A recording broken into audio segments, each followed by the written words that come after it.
Hey guys, आशा करता हूं आप सब बहुत खुश होंगे।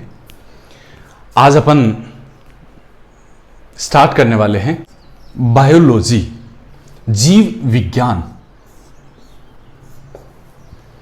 सबसे पहले इस वीडियो में अपन इसका हल्का सा जो एक बेसिक स्ट्रक्चर है 4 से 5 मिनट का है वो लेंगे। इसके बाद में अपन फर्स्ट यूनिट अपनी सेल उसका स्टार्टिंग पोर्शन है वो लेंगे। तो देखना, थोड़ा सा चीजों को ओनली और only exam point of view से समझने की कोशिश मत करना कि चीजें कैसे होती हैं, क्या होती हैं, उनको समझने की कोशिश करना। अच्छे से समझ में आएगा, आपको एक बेहतर नजरिया मिलेगा। देखते हैं, ये 2 वर्ड्स हैं, उनसे मिलकर बना है बायो और लॉजी।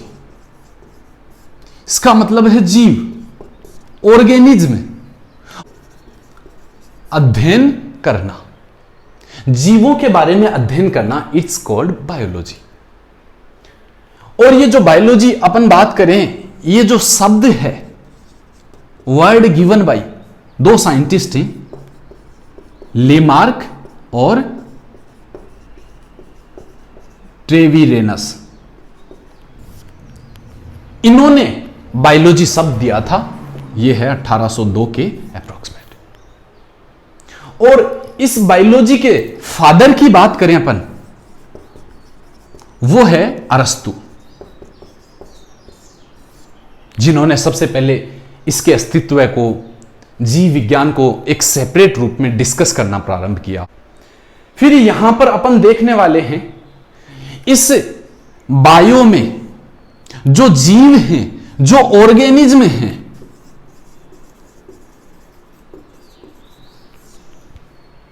वो क्रियात्मक रूप से 3 भागों में बांटे गए हैं, यानी 3 प्रकार के होते हैं, 3 टाइप्स। फर्स्ट अपन बात करें प्लांट, सेकंड एनिमल, और थर्ड अपन जिसकी बात करें माइक्रोब्स, सूक्ष्म जीव जो दिखाई नहीं देते हैं नग्न आंखों से, बिना किसी सूक्ष्मदर्शी की सहायता से दिखाई नहीं देते। बायोलॉजी की वो ब्रांच जिसमें अपन प्लांट्स की स्टडी करते हैं, अध्ययन करते हैं, उसको अपन बोलते हैं बॉटनी, वनस्पति विज्ञान।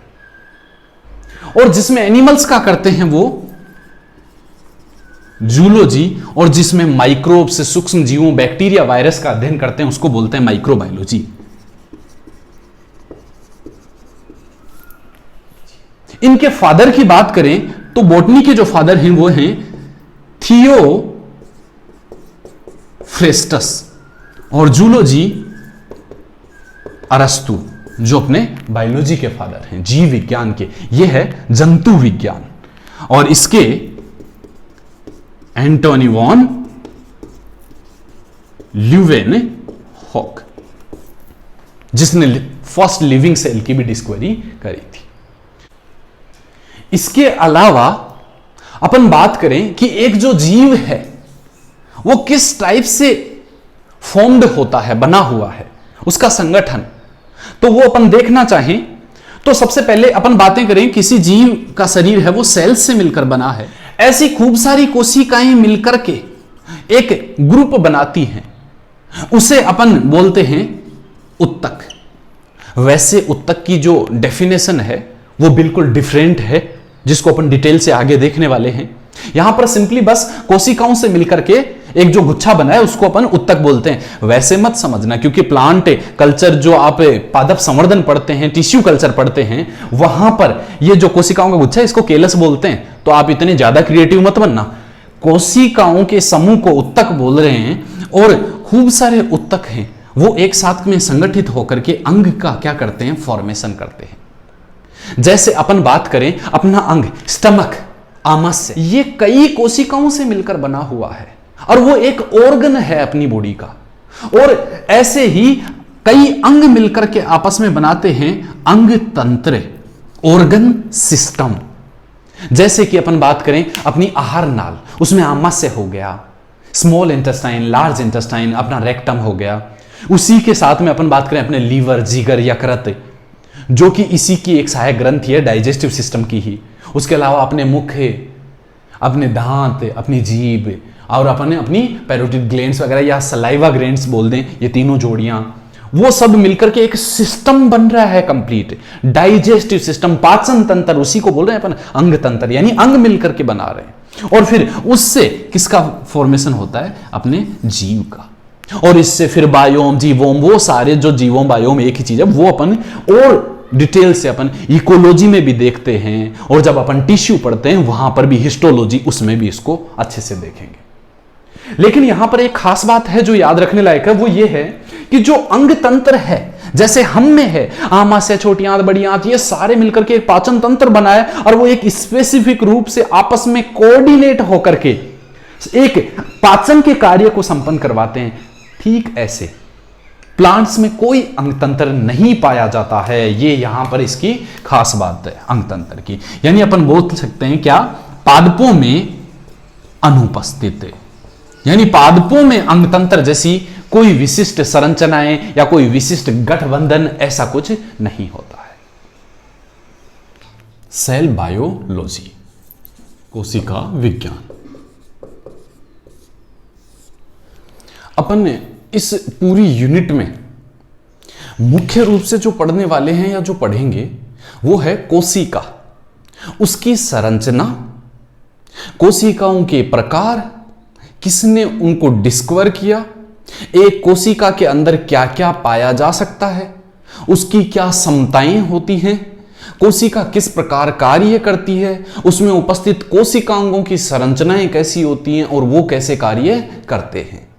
और फिर इसी सेल बायोलॉजी से जुड़ा हुआ इसी का एक पॉइंट है सेल डिवीजन, जिसमें मियोसिस, माइटोसिस और माइटोसिस, अपन उन तीनों की बात करेंगे। तो ये अपना एक बेसिक छोटा सा पॉइंट है, जिससे नीट अपन बात करें मेडिकल में 6 से 7 तक इस टॉपिक से क्वेश्चन कवर होते हैं। और मैं साथ के साथ आपसे बात करूंगा कि किस जगह पर कौन सा क्वेश्चन कब एग्जाम में आया हुआ है। सेल बायोलॉजी में जो अपन सबसे फर्स्ट चीज देखने वाले हैं वो है अपनी cell, the unit of life. जीवन की इकाई है कोशिका। कोशिका जीवन की इकाई है। अपन इसी टॉपिक पे एक बार बात करते हैं कि कैसे इससे जीवन बना और ये कौन सी ब्रांचें हैं जो इसमें शामिल हैं। तो उनमें जैसे अपन मुख्य रूप से ये इसी को डिस्क्राइब करते हैं, अपन देखते हैं सेल बायोलॉजी क्या आता है इसमें। एक कोशिका है जैसे एक बिल्डिंग छोटी छोटी ईंटों से बनी हुई है। एक अपन मधुमक्खी का छत्ता देखते हैं, उसमें छोटे छोटे चैम्बर्स होते हैं, छोटे छोटे कोस्ट होते हैं, तो ऐसे लगता है जैसे पूरा छत्ता छोटे छोटे कोस्टों से मिलकर क्या है, बना हुआ है। ठीक ऐसे ही हम एनिमल्स मतलब जितने भी जीव अपन बात करें, जंतु हैं उनकी, और अपन बात करें प्लांट्स की, पादपों की, जो छोटे बैक्टीरिया वगैरह हैं वो सब, इनकी कंप्लीट बॉडी कोशिकाओं से या सेल से मिलकर ही क्या होती है, बनी होती है। तो अपन सेल बायोलॉजी में अपन बात करेंगे संरचना कोशिका की, प्लस कोशिका के कार्य, कोशिका का विकास कैसे होता है या कैसे हुआ है, इस कोशिका ने वृद्धि कैसे की है, कैसे वृद्धि करती है, इन सारे टॉपिकों का जो सम्मिलित अध्ययन है वो अपन सेल बायोलॉजी के अंतर्गत करते हैं। इसके बाद में एक छोटी सी टर्म आती है साइटोलॉजी। ये जो टर्म है, ये जो शब्द है, एक साइंटिस्ट हैं हार्टविंग, इन्होंने ये क्या किया था, ये शब्द दिया था या टर्म कॉइन की थी। साइटोलॉजी में अपन अध्ययन करते हैं कोशिका की संरचना, केवल सेल स्ट्रक्चर। और ये जो साइटोलॉजी में ये जो अपना सेल आ रहा है, ये सेल एक ग्रीक वर्ड है, यूनानी कंट्रीज की लैंग्वेज है, ये ग्रीक वर्ड है, इसका अर्थ होता है रिक्त स्थान। रिक्त स्थान,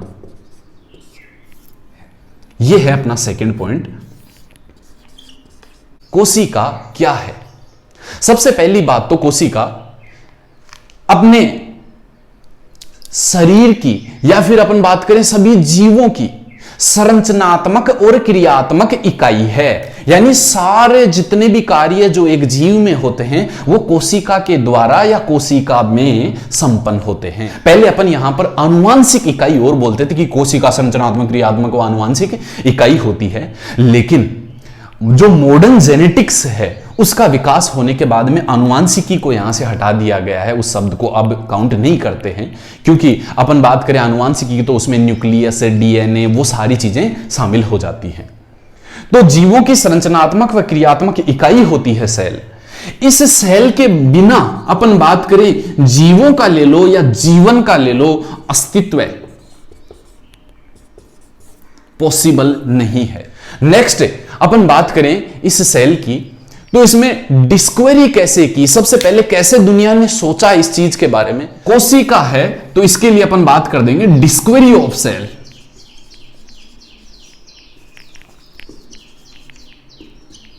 कोशिका की खोज किसने करी और क्यों करी, तो देखते हैं। सबसे पहले अपन बात करते हैं, उसे डिस्कवर करने वाले का नाम ही लिख देते हैं। सबसे पहले जो रॉबर्ट हुक हैं, इन्होंने क्या करी थी 1665 में कोशिका की खोज करी थी। कैसे करी उसके पीछे एक स्टोरी होती है। प्रकृति में सारी घटनाएं ऐसे नहीं घटती हैं, उनके पीछे लॉजिक होते हैं, उनके पीछे रीजन होते हैं, उनके पीछे प्रकृति का भी हाथ होता है। देखना थोड़ा सा बताऊंगा मैं यहां पर। ये जो रॉबर्ट हुक हैं ये फिजिक्स और केमिस्ट्री के साइंटिस्ट हैं। अपन बात करें ये फिजिसिस्ट हैं, फिजिक्स और केमिस्ट्री के साइंटिस्ट हैं। ये वही रॉबर्ट हुक हैं जिनका आप फिजिक्स के अंदर वो जो हुक लॉ पढ़ते हैं, जो हुक्स लॉ या हुक का नियम पढ़ते हैं, वो जो अपन बात करें उसको फोर्स स्प्रिंग इक्वल्स टू के एक्स, जैसे वो स्प्रिंग कितनी बढ़ती है, उसमें कितनी क्षमता, कितनी ऊर्जा इकट्ठी हुई जब किसी भी स्प्रिंग को अपन लटकाते हैं, वेट, वो फिजिक्स में आता है ये डिटेल से। वो जो फिजिक्स का साइंटिस्ट था उसने कोशिका की खोज करी, जिसने हुक्स लॉ दिया उसने कोशिका की खोज करी। ये कैसे पॉसिबल हो पाया? इसके पीछे का रीजन ऐसे है कि जो रॉबर्ट हुक हैं ये माइक्रोस्कोपी पर भी क्या कर रहे थे, अध्ययन कर रहे थे। यानी ये एक अलग ही दुनिया है जो अपन बात करें आज के 400 से 350 से 400 साल पहले जिसके बारे में पता नहीं था। क्योंकि सबसे पहले जो छोटी चीजों को बड़ा करने की जो तकनीक थी वो 1590 में जेनसन ब्रोदर्स हैं, जेनसन्स ब्रोदर, इन्होंने सबसे पहले क्या बनाया था, सूक्ष्मदर्शी बनाया था, जिससे अपन क्या कर सकते हैं, चीजों को बड़ा करके देख सकते हैं। तो सबसे पहले 1590 में उसकी स्टार्टिंग हुई थी छोटी चीजों को देखने की। तो यानी 1590 से पहले कोई जानकारी इसके बारे में नहीं थी, क्योंकि सबसे पहले सूक्ष्मदर्शी चाहिए उनका अध्ययन करने के लिए, क्योंकि ये चीज ही बहुत छोटी है। तो ये जो रॉबर्ट हुक थे ये फिजिसिस्ट थे और माइक्रोस्कोपी, छोटी चीजों को बड़ा करने, जो काम इन्होंने 1590 में किया था उस पर ये काम कर रहे थे। और इन्होंने अपना खुद का एक कंपाउंड माइक्रोस्कोप, संयुक्त सूक्ष्मदर्शी बनाया था। और उसकी क्षमता की जांच करने के लिए इन्होंने क्या किया था, एक प्लांट है स्पेनिश ओक, या फिर इसी को अपन बोलते हैं, इसका पर्टिकुलर नाम है कर्कस सुबर। इस प्लांट पर क्या कर रहे थे, ये स्टडी कर रहे थे। तो इन्होंने उसकी जो सबसे बाहर की जो छाल होती है, बार्क, उसको हटाकर, और जब उसको इस अपने कंपाउंड माइक्रोस्कोप से इन्होंने देखा तो उसमें छोटे छोटे चैम्बर नजर आए। तब इनके दिमाग की बत्ती जली कि इसमें कोई नई चीज है जो बहुत सूक्ष्मतम है।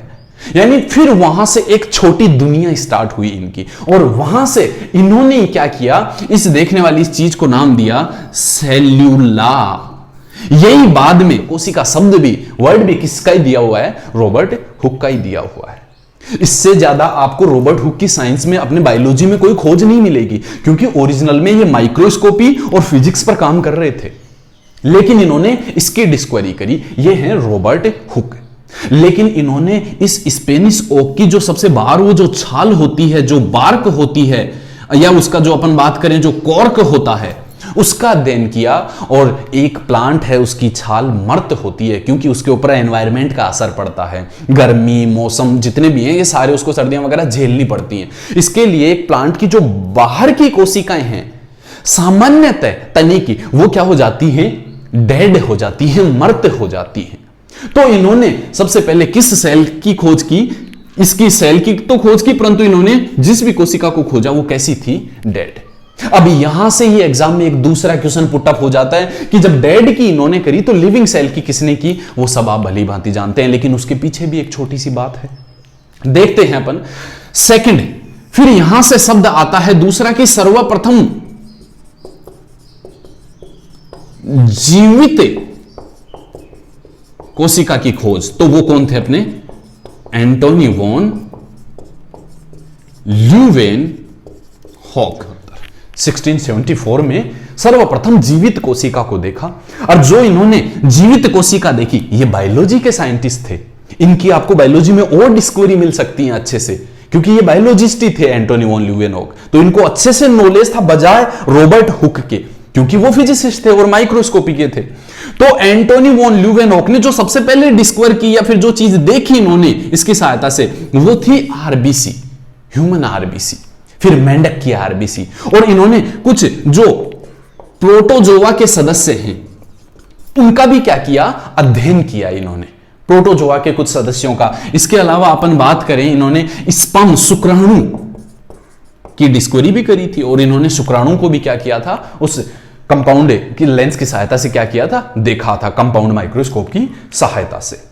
तो सर ये मृत कोशिका की खोज कैसे हुई, जीवित कोशिका की खोज कैसे हुई, इनके पीछे रीजन है।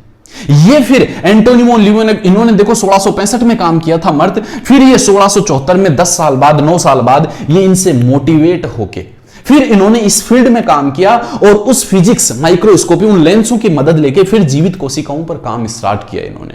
वहां से अपनी साइटोलॉजी या बायोलॉजी का क्या हुआ है, विकास हुआ है, एक पैरेलल डेवलपमेंट हुआ है आज के 350-400 साल पहले से, और आज ये बड़ी ब्रांच के रूप में क्या हो चुकी है, स्टेब्लिश हो चुकी है ये ब्रांच। तो ऐसे इन्होंने डिस्कवरी करी एक कोशिका की।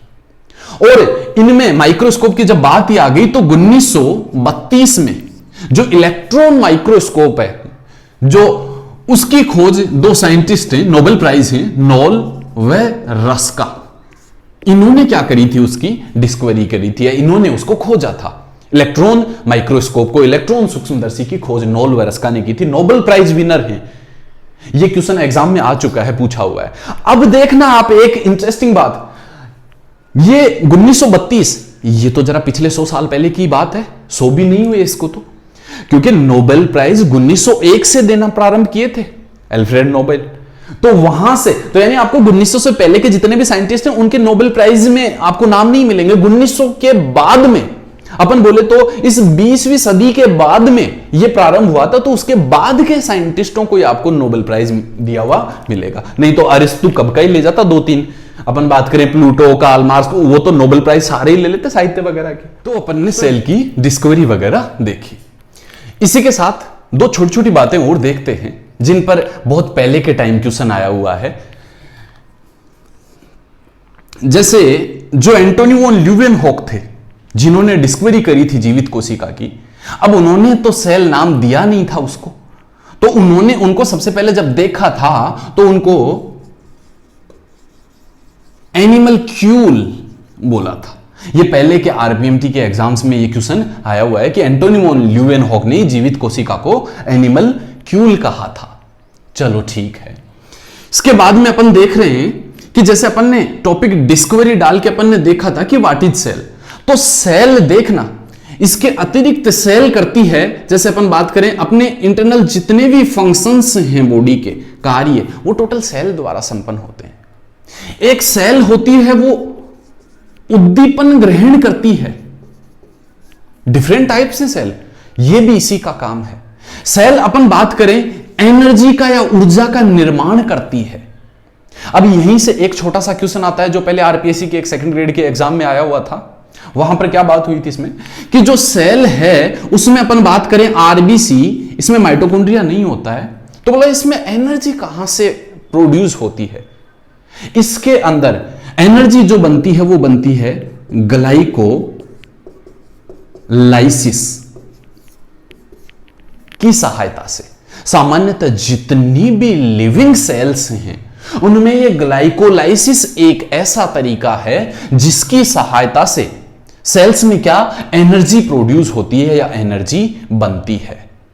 यही है सेल लिविंग वगैरह की अपन ने बात करी। अब अपन देखने वाले हैं सेल थ्योरी। वो इसी का पॉइंट, इसी का कॉन्सेप्ट है भाई, क्यों जरूरत पड़ी हमें सेल थ्योरी की।